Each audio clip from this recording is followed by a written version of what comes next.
Грција во 1904 година започна борбата за Македонија, остварување на големата идеја за реставрација на Византиската империја со испраќање грчки андарски чети во Македонија. Оваа 1908 година е важна за Бугарија, бидејќи таа ја прогласува независноста од Отоманската империја. Кнезот Фердинанд е прогласен за цар. Во рамките на Отоманска империја во 1905 се случува атентат врз султанот Абдул Хамид II.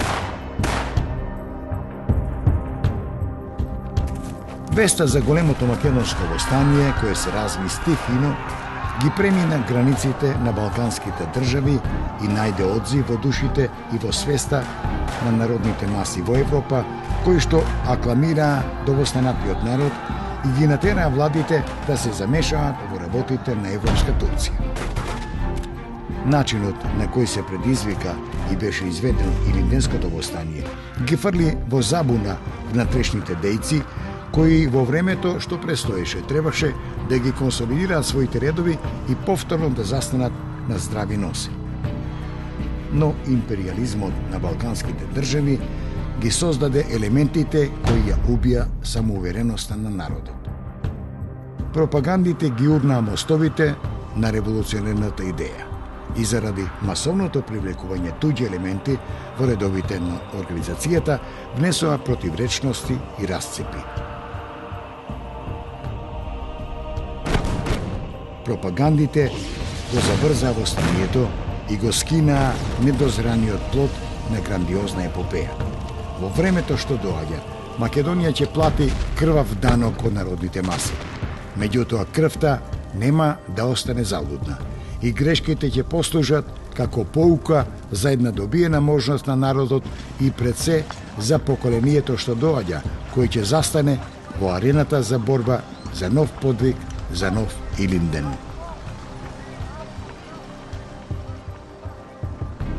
Македонската револуционерна организација и покрај апсењата и убиствата на нејзини членови и раководители успеала за 10 годишното дејствување на целата територија на Македонија да создаде широка и стабилна мрежа на легални комитети, организации и вооружена сила. Меѓутоа, Илинденското востание ја променило оваа ситуација. Илинденското востание не ги постигнало посекуваните цели, не го променило статусот на Македонија во рамките на Отоманската империја. Мирштекските реформи, кои почнале да се применуваат дури во пролетта 1904 година, иако предвидувале реорганизација на османлиската жандармерија, на судството и на финансиите, не ја измениле суштински состојбата во Македонија. Организацијата доживеала длабоки внатрешни потреси. Дел од членовите на комитетите и штабовите, како и дел од војводите, најмногу од Битолскиот револуционерен округ, веднаш по задушувањето на востанието заминале во Бугарија со цел да разменат мислења за созадената положба по востанието и да изградат ставови за иднината на организацијата. Во поилинденскиот период македонската организација воопшто западна во една морална криза, која што би се последица се разбира на поразот во востанието. Од тука веднаш по востанието се отворија многу прашања, нови прашања, се отворија многу дилеми. Едните го поставуваа прашањето за одговорноста за сето она што се случило до тогаш, а другите гледале напред и барале начини и идеи како да функционира организацијата во иднина. Она што се случувало на теренот во Македонија, во внатрешноста била една од тие тешки ситуации за организацијата. Но може би исто толку тешка била и задачата на идеолозите на организацијата, членовите на Централниот комитет, револуционерните комитети, оние кои што во време на востанието при одлучувањето за востание и за време на востание имале голема улога во реализирањето на тоа востание, дека нормално е, почувствувале дека треба нешто да се направи, треба да се разменат мислењето. Ваквите поделби се зголемија, нели, фракционерството, почнаа да се јавуваат натре сарафисти, после приврзаници на Христо Матов Татарчев.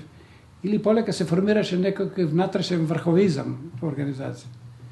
Од друга страна пак, Даме Груев, Никола Карев и другите, значи македонски револуционери, кои што останеа приврзани на својот народ и својото дело, во секоја прилика настојуваат да се вратат во земјата и да ги координира акциите. Треба да се концепира нова програма, нов статут, нов правилник, да се прилагоди на промените кои настанале во Македонија после Илинданското востание, бидејќи дошле и мирстешките реформи, значи ситуацијата започнувала да се менува, требало да се определат нели, задачите и према тие реформи, и према настапувањето на соседните држави и према големите сили.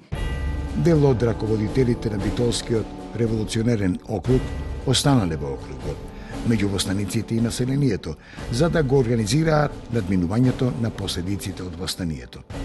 Дел од раководните кадри уште пред востанието се наоѓале по затворите ширум империјата. Повеќемината од нив биле амнестирани во пролета 1904 година. Поради нарушените меѓусебни односи во Централниот комитет во Солун, од извршување на својата функција се повлекол Петар Попарсов.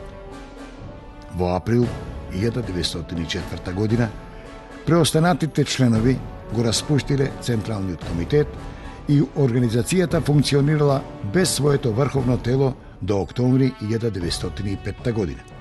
После Илинденското востание сите окрузи и нивните раководства почувствувале дека треба веднаш да започнат со разгледување на состојбите во нивните окрузи. Меѓутоа, и сите заедно почувствувале дека треба прво да се направи што некој план, некоја агенда што ќе се работи. Зад граничните представници во Софија, Христо Матов и Христо Татарчев, постепено ја губиле довербата кај раководните лица во окрузите и околиите. Различна била положбата на окружните и на околиските раководства. Некои од раководителите го носеле товарот на вината поради прифаќањето на одлуката за кревање на востанието без завршени подготовки, меѓу кои на прво место биле Борис Сарафов и Иван Гарванов. Раководителите и војводите од околиите на Битолскиот револуционерен округ Никола Карев, Никола Петров Русински, Христо Узунов и Петар Ацев, кои на Смилевскиот конгрес настојувале да ги убедат другите делегати дека организираноста во округот се уште не е созреана за кревање востание, по востанието го изразувале својот револт кон оние кои инсистирале да се прифати ваквото решение. Војводите и четниците од Серскиот и од Струмичкиот револуционерен округ, начело со Јане Сандански и Христо Чернопеев, како и нивните соработници групата Серски војводи, и понатаму биле преокупирани со борбата против врховистичките чети, кои продолжиле да влегуваат од територијата на кнежеството Бугарија во Источна Македонија, создавајќи поширока база и влијание. Во Солунскиот револуционерен округ се било подредено на надминување на последиците од апсењата и репресиите од османиските власти по солунските атентати на гемиджиите. Засилените вооружени дејства на грчките андарски чети се заканувале да предизвикаат крвави пресметки со четите на организацијата. Во Скопскиот револуционерен округ, каде што востанието не било масовно, немало ниту голема концентрација на раководители и војводи на Тмор, но сепак и тука задушувањето на Илинденското востание ги променило работите поради засиленото навлегување на српски вооружени чети во северниот и во северозападниот дел на Македонија. Секој поединец во тие поствостанишки тешки денови за организацијата и за населението настојувал да го најде своето место во понатамошната дејност на Тморо. Организацијата, освен што била преокупирана со собствена внатрешна реорганизација, била исправена и пред многу други одговорни задачи. Најмногу време и сили се трошеле околу прашањето за нејзина понатамошна организациона поставеност и функционирањето на нејзините тела, како и за тактиката на дејствување на вооружените сили. Дали ќе се задржи стариот начин на управување и раководење со организацијата, што значи строга централизација по вертикална линија одгоре надолу преку Централниот комитет и безпрекорно извршување на сите негови одлуки од сите подолни инстанци, или пак ќе се примени нов метод каде што иницијативите ќе доаѓаат оддолу од самата база, а Централниот комитет ќе биде крајниот извршен орган највисоко. Христо Матов и Димо Хаджидимов станале најекспонираните идеолози на двете спротивставени струи. Една од првите средби на кои биле поставени прашањата за иднината на организацијата било јануарското советување одржано во Софија во почетокот на 1904 година. Кај што се собрале од сите окрузи, иако тоа не било конгрес, не биле делегирани спрема статутот на организацијата, меѓутоа тоа биле раководители од сите револуционерни речиси окрузи, кои што во повеќе состаноци ја разгледале ситуацијата во Македонија, во организацијата, положбата на организацијата и што понатаму. Значи, тоа е тоа јануарско советување во Софија, каде што и после подолги дебати околу тоа кој има право, зошто востанието се кренало,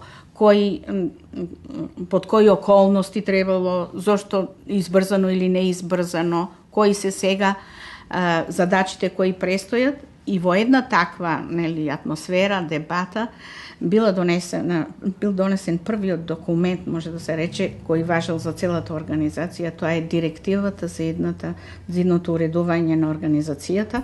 Приврзаниците на гледиштето за задржување на предвостаничкото централистичко уредување на организацијата постепено се групирале околу двајцата задгранични представници Христо Матов и доктор Христо Татарчев.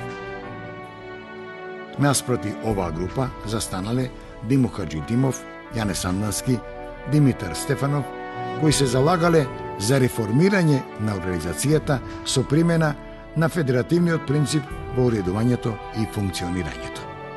На советувањето била донесена директива за идната дејност на организацијата, која имала карактер на програмски документ.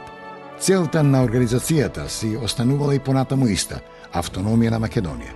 Во низините редови и понатаму требало да се привлекува целокупното население, сите незадоволни елементи, независно од народноста и од верската припадност. Во однос на независноста на организацијата и против мешањето на туѓи фактори, во директивата стои јасната обредба да не се лаже народот дека Бугарија или некоја друга држава ќе дојде да го ослободи, но да се учи да се подпира на своите робски, но организирани сили. И што е најважно, и понатаму се останувала целта автономија на Македонија.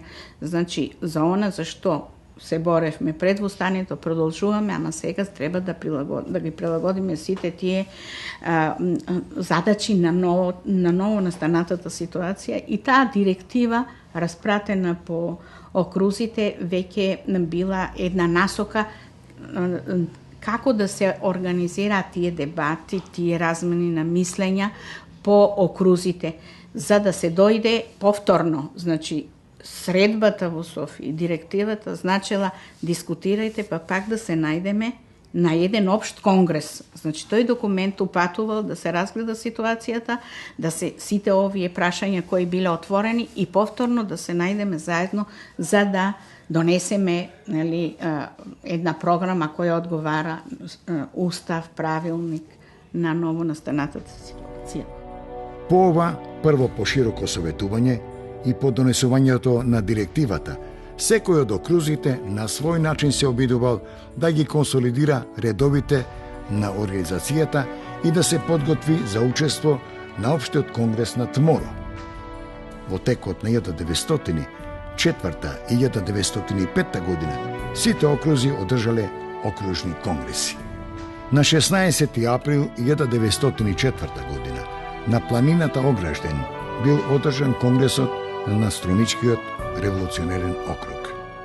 Во Струмичкиот револуционерен округ и на конгресот кој бил одржан, со оглед на тоа што тие некако повеќе инклиниране кон левицата и кон соработка со Серскиот револуционерен округ, а веќе идеолог на таа лева струја, кај што повеќе имале влијание и социјалистите, Димо Хаџидимов се залагал за децентрализација, дури и федеративно однесување или организирање на окрузите во рамките на организацијата.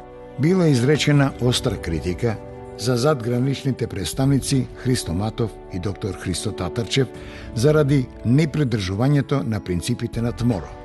Делегатите на Конгресот ги предлагале Димитар Стефанов и Пере Тошев за едни задгранични представници. За делегати на Општиот конгрес биле избрани Христо Чернопеев, Стоју Хаджиев, Иван Илиев Ајдински и Мануш Тубновски. За окружен војвода бил избран Христо Чернопеев. Набрзо по Струмичкиот конгрес е одржан Прилепскиот подвижен конгрес, тоа е конгрес на Битолскиот револуционерен округ. Подвижен е наречен затоа што најголем дел од заседанијата се одржуваат по различни села, луѓето што учествуваат на конгресот се движат од село во село од превентивни причини, за да не бидат откриени од страна на властите. За председател на конгресот бил избран Даме Груев, а за секретар Христо Узунов. Луѓе со голем капитал, морален капитал во организацијата, и на овој конгрес повторно доаѓа до израз овие тенденции за идното управување на организацијата. При тоа Дамјан Груев се залага за задржување на стариот централистички принцип, додека Пере Тошев и Ѓорче Петров со мнозинството делегати се залагат за уведување на широка децентрализација во организацијата. За време на овој конгрес се изработени два предлог правилници за организацијата, од кои што едниот е од Пере Тошев и тоа е за целосна децентрализација, а вториот предлог е од Даме Груев, но преработен со известна подршка на Ѓорче Петров, и тој е некој вид попуштање од онаа строга децентрализација за која што се залагал Груев, значи еден вид на компромис се обидел да направи тој.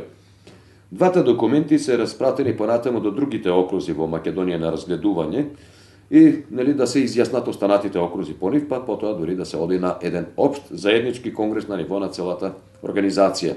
За делегати на Општиот конгрес биле избрани Даме Груев, Пере Тошев, Георги Попхристов, Ѓорче Петров и Павел Христов.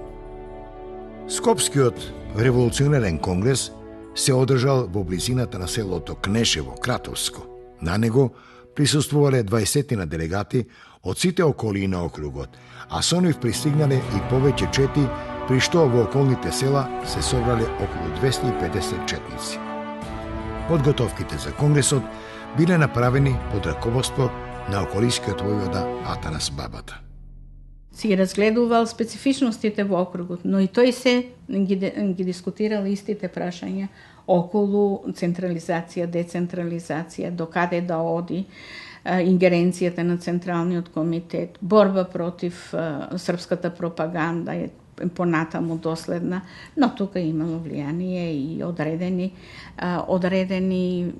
личности кои повеќе инклинирале кон централистичкото и кон она што значи подоцна делење на таа условно речено десница. За председател на Скопскиот окружен комитет бил предложен Даме Груев, кој не бил присутен на самиот конгрес, а за представник во задграничното представништво бил предложен Иван Гарбанов. За делегати на Општиот конгрес биле избрани Даме Груев, Мише Развигоров и доктор Петар Кушев.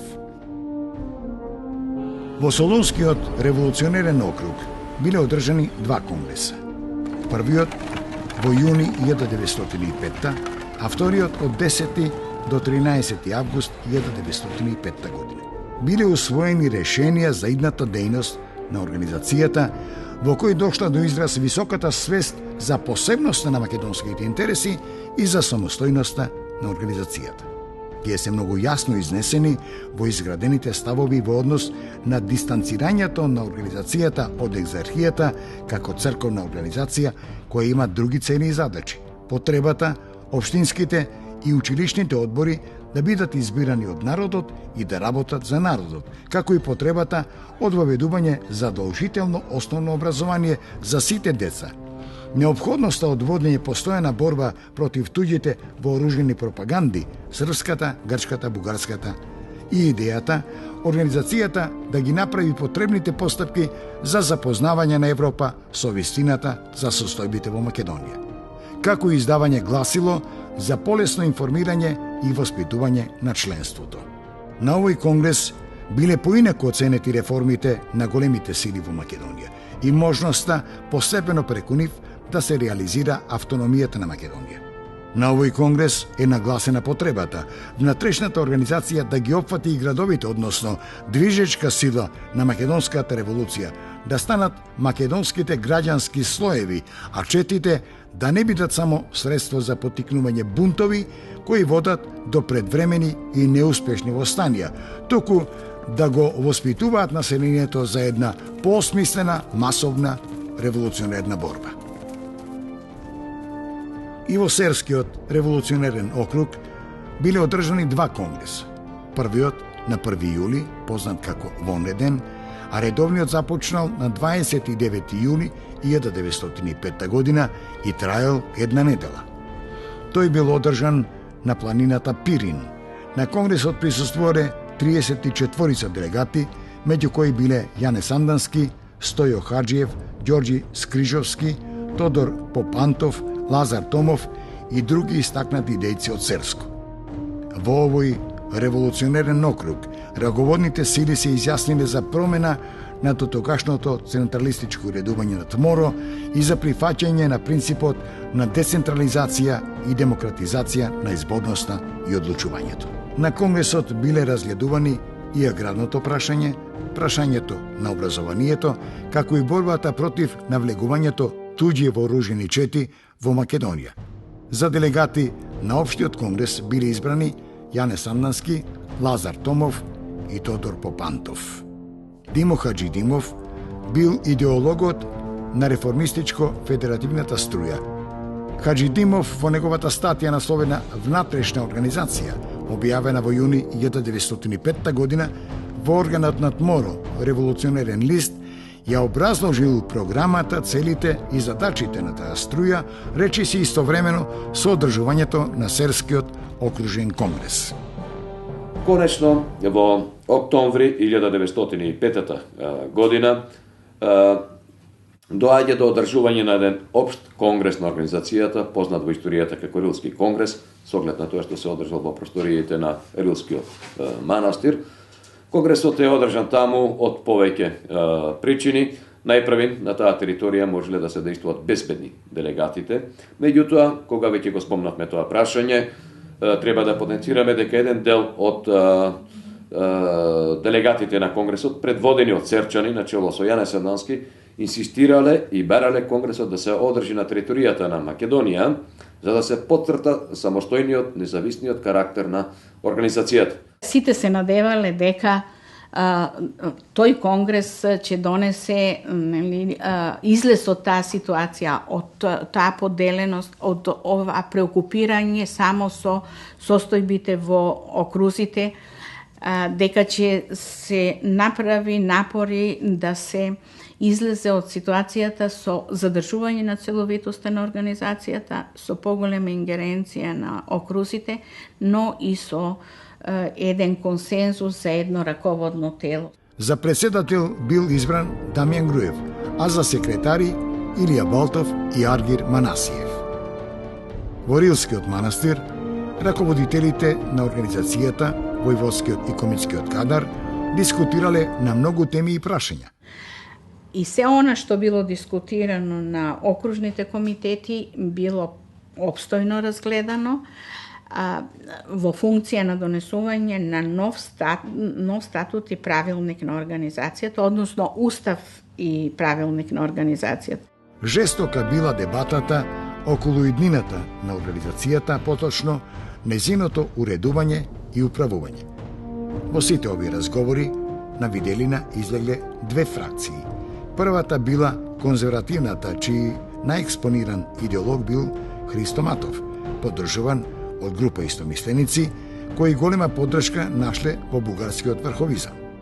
Профилирањето на другата струја е многу така подискутабилно, бидејќи еден од тие македонски дејци од првиот период, идеолози на организацијата Христо Матов се јавува сега веќе како носител на идеи кои што не се во секој пат доследни на оваа внатрешна ориентација и на реорганизација на Македонската револуционерна организација да продолжи без поддршка од надвор. Значи, Христо Матов постепенно еволуира, иако како надворешен член на надворешното представништво во еден период требало да ја брани, нели, внатрешноста и борба против врховизмот и така натаму.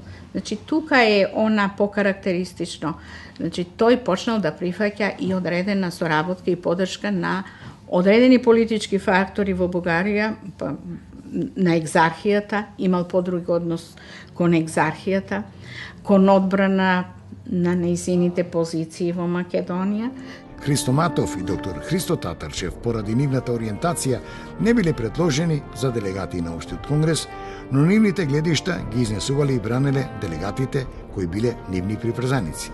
Матовистите инсистирале да не се напушта централистичкиот принцип во уредувањето на организацијата, како и да се применуваат револуционерни, односно терористички методи на борба, инсистирајќи на помош од Бугарија. Другата струја била предводена од раководните дејци на Серскиот и на Струмичкиот округ, начело со Јане Сандански. Тие барале да се напушти принципот на централизација и да се ограничи евентуалното авторитарно раководење со организацијата и да се даде можност на окружните раководства да одлучуваат преку делегирани представници во едно заедничко раководно тело. Една од најважните карактеристики на групата околу Сандански била упорноста со која се изјаснувале раководителите против врховизмот и странските пропаганди во Македонија. Се издиференцирале две групации. Едната е за зачувување на стариот централистички принцип, таа е предводена од Дамјан Груев, има поддршка само од неколку делегати и е во малцинство, не може да се наметне. Другата групација е за воведување на широка децентрализација и околу таа идеја најгласни се Серчани, начело со Јане Сандански, меѓутоа, како најголем практичар во тој поглед, човек кој што ги пишува сите нови акти и правила е Пере Тошев, кој што доаѓа од Битолскиот револуционерен округ. Оваа идеја е поддржана и од Ѓорче Петров и тој застанува за демократскиот принцип, така што на Конгресот е прифатена одлуката, значи организацијата во иднина да функционира на сосема поинаков начин, за разлика од дотогашниот, се спроведува целосна децентрализација од највисоко до најниско ниво, што значи иницијативите ќе поаѓаат оддолу, а ќе завршуваат горе кај Централниот комитет. Било разгледувано прашањето околу туѓите вооружени пропаганди во Македонија, како и односот кон таквите групи и струи. На крајот од Конгресот посебен акцент бил ставен и на идната литература и печат, која што би значила едукација на македонското население и негово национално освестување. Но останува неповиден фактот дека најмногу време било потрошено на спротивставените идеи и концепции за идното уредување на внатрешната организација. Бил усвоен и нов устав и правилник на организацијата. При тоа било променето името на организацијата, туморо била преименувана во внатрешна Македоно-Одринска револуционерна организација или ВМОРО. Уставот усвоен на Рилскиот конгрес многу децидно ги определува целта и самостојноста на организацијата и средствата за нивно постигнување, нагласувајќи дека внатрешната Македонско-Одринска револуционерна организација има цел да ги сплоти во една целина сите незадоволни елементи во Македонија и Одринско, без разлика на народноста, заради извојување целосна политичка автономија на тие две области. Сепак, Во изборот на телата е постигнат компромис меѓу двете струи. Во новиот Централен комитет на ВМОРО биле избрани Даме Груев, Пере Тошев и Тодор Попантов, а за задгранични представници биле избрани Петар Попарсов, Ѓорче Петров и Димитар Стефанов. За редактор на весникот Револуционерен лист бил избран Димо Хаджидимов. Обширниот правилник, донесен врз основа на Уставот, содржал 216 членови, распоредени во 16 глави. Конгресот ги осудил странските пропаганди и дејноста на врховистите, а од генералот Иван Цончев било побарано да го распушти Врховниот комитет. За Мирц штекските реформи било оценето дека се недоволни и дека нема да доведат до автономија на Македонија. Посебно било критикувано однесувањето на Борис Сарафов во време на Илинденското востание, кој со земањето парична и друга помош од надвор, како и со неговите односи со некои бугарски фактори нанел штета на организацијата. А особено, како греф му било земено, неговото последно контактирање со српските владеачки кругови, со српската влада, од каде што зел и пари, и дури го дал клучот за влез на српски татарски чети во Македонија. Од друга страна пак самиот Сарафов во претходниот период успеал да изнајде начини да се поврзе со луѓе кои што може да ја спасат неговата чест, па во таа смисла тој се подпира на Ѓорче Петров и ја поддржува Сарафов, застанува зад приказната, односно зад идејата за децентрализација на организацијата, бидејќи знае дека мнозинството делегати ќе се определи така, па тоа е исплатлива варијанта за него. И на крајот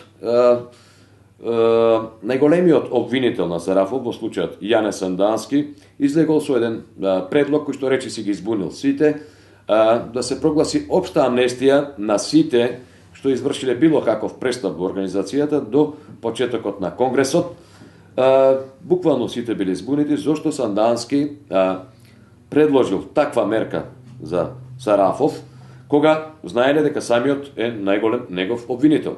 На крајот одговорот го нашле и се наоѓа токму во дипломатските манери на Ѓорче Петров, кој што всушност бил и главен ментор на Конгресот и успел да излобира помеѓу сите, да дојде до помирување во интерес на организацијата, да дојде до едно општо помирување, да не се отворат такви прашања и на крајот излезот од ова прашање кој што можело да повлече многу други прашања по себе, е најде во една таква компромисна формула, која што вели дека се остават од разгледување сите такви престапи, но имаме и дополнително вградување на нова одредба таму, која што вели дека доколку тие се повторат во иднина, тогаш може да бидат реактивирани и старите обвиненија. Рилскиот општ конгрес бил последен на кој се постигнало известно единство и компромис во редовите на организацијата. Значи, од тој општ конгрес излегле со заеднички документи, со заеднички решенија, тоа е карактеристично. Значи, нов устав, промена на името на организацијата од внатрешна македонска револуционерна организација, нели, односно внатрешна македоно-одринска организација од тајна македоно-одринска ТМОРО во внатрешна македонско-одринска револуционерна организација ВМОРО. И со единствен устав и со единствен правилник, во кој биле поместени сите определби на тие кои што ја застапувале децентрализацијата во државата и продолжување на одбрана на внатрешниот карактер на организацијата. Меѓутоа, компромисот и договорот меѓу двете крила не значеле и дефинитивен крај на нивните спротивставени гледишта. Сите заминале од Рилскиот конгрес со надеж дека се ќе оди според решенијата и донесениот устав и правилник на организацијата. Но по се изгледа само на хартија бил договорот со оглед на тоа што многу биле присутни разногласијата. Се наметнува прашањето колку сето тоа што е предвидено во правилникот може да се примени на теренот во услови на една илегална организација. Во секој случај, сите акти од Рилскиот конгрес придонеле да се изгладат привремено сите навидом нерешени прашања, Меѓутоа, веднаш по Конгресот се покажало дека организацијата тешко може да функционира. По однос на тоа дали Серчани имаат право, дали Матов претерува во неговите свртувања кон одредени бугарски фактори и бугарската влада и екзархија. Следбеници на тие определби останале и доктор Христо Татарчев, Иван Гарванов, Борис Сарафов, а самиот Христо Матов во своите оставени писмени белешки го посочува и Тодор Александров како револуционер во кого уште тогаш имал голема доверба како мощен способен организатор. Матов промовирал и една карактеристична определба за средствата и методите на борба на организацијата против грчката пропаганда во Македонија, предлагајќи исти такви жестокости против грчките села и градови, како што применувале грчките андарти, а во таа борба да се инволвира и македонската емиграција во Бугарија, дури и бугарската влада. Бидејќи секој и понатаму инсистирал и работел на теренот да добие што повеќе приврзаници на територијата на Македонија, за да може да обезбеди делегати за идниот конгрес, за да изврши преврат на состојбите во самата организација. Во тој контекст, значи, настанува ново групирање, нови поделби и иако навидум беа изгладени и закопани сите стари недоразбирања, всушност секој почна и продолжи да работи на своја глава и во прилог на својата фракција во организацијата. И меѓу себе се почнале полемики и напаѓање со тоа што Христо Матов и неговите приврзаници, а меѓу нив веќе били Татарчев, еден од основачите, дека претерале Јане Сандански и неговите соработници во прифаќањето на интернационализмот, на федерализмот, на еволуционизмот, дека тие веќе ја губат врската со старата централистичка организација. На тој начин, во 1906 година, нема да има ниту елементарни услови за возобновување на она декларирано единство на Рилскиот конгрес. Тоа е најтешкиот период на организацијата. Болно разидување, растурање на една организација. Додека се одвивале овие на тамошни делби и процеси на неспроведување на донесените документи на Рилскиот конгрес, на 23 декември 1906 година загинал членот на Централниот комитет Даме Груев.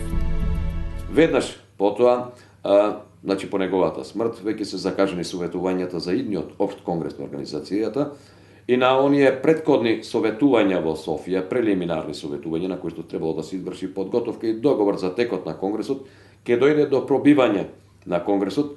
Всушност, оние делегати кои што најдолго време отсуствувале од Македонија и според важечкиот устав и правилник немале веќе право да имаат легитимен статус на делегати, работеле на секој начин да се пробие конгресот со цел да се покаже дека другата група е виновна за растурањето на конгресот. Па така, значи, кон крајот на 1906 обидот за одржување на конгрес всушност пропаднал, а со тоа слободно може да се каже дека од тој момент Македонската револуционерна организација за прв пат престанала да функционира како единствена монолитна организација. Во текот на ноември 1907 година, раководството на Серскиот револуционерен округ на чело со Јане Сандански, иако без потврда од Општиот конгрес, донесло одлука да биде извршена смртната пресуда над Иван Гарванов, Борис Сарафов и Михаил Даев. Убиството на Сарафов и Гарванов го извршил серскиот војвода Тодор Паница на 28 ноември 1907 година. Меѓусебните писмени и устни полемики станале поинтензивни. Нападите на струјата на чело со Матов најмногу биле упатувани кон Јане Сандански, но и кон неговите следбеници. Како завршна етапа од ова е свикувањето на Кјустендилскиот конгрес во почетокот на 1908 година од страна на приврзаниците на Христо Матов. Конгресот бил одржан во селото Жабокрт Чустендилско од 5 до 15 март 1908 година. Не биле поканети представници од Серскиот револуционерен округ, односно реформистичко федеративната струја на чело со Јане Самнански, поради заострените односи околу убиството на Сарафов и на Гарбанов. Не присуствувале струмичките делегати од Струмичкиот револуционерен округ, бидејќи веќе бил притворен Христо Чернопеев поради обвинување дека инволвиран во убиството на Сарафов и Гарванов, и на тој начин два од окрузите воопшто немаат делегати. Конгресот донел резолуција за исклучување од организацијата на 5 членови на раководното тело на Серскиот револуционерен округ на чело со Јане Сандански.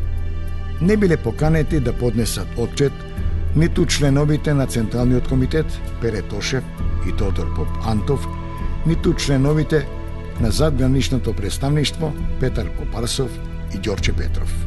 За учесниците на Конгресот тој бил општ и легитимен, а за оние кои пак немале своји представници на него, како и за дел од револуционерите од другите окрузи, Чустендилскиот конгрес не бил легитимен. Тој конгрес фактички е делумен конгрес на оние сили кои што го свикале, но без учество на делегати од Струмичкиот и Серскиот револуционерен округ.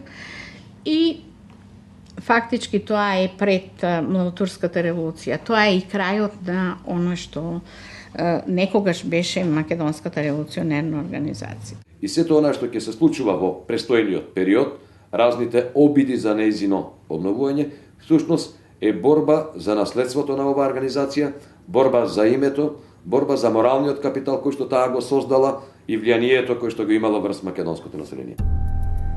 Чустендилскиот конгрес ставил крај на организационата целовитост на МОРО. Дотогаш струите биле внатре во организацијата. По овој конгрес тие действувале одделно и двете докажувајќи дека се идејно поврзани со дотогашната МОРО и дека едната, односно другата, е вистински продолжувач на идеите од првите години од нејзиното постоење.